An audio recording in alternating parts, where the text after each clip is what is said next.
Você usa pra dormir o aparelho? Ai, e você gostou dele? E você achou legal usar? E você tá chique de aparelho transparente? E como que você bota? Mostra pra Larissa, deixa eu ver. Você bota assim sozinha?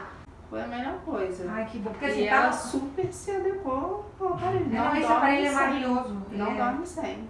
E ela deve sentir conforto. Ela só continua usando muito, tá? Você vai embora com ele? Então você vai embora de aparelho.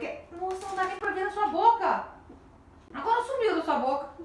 E aqui, vou enfeitar sua caixinha? Quer enfeitar mais? Então vou enfeitar.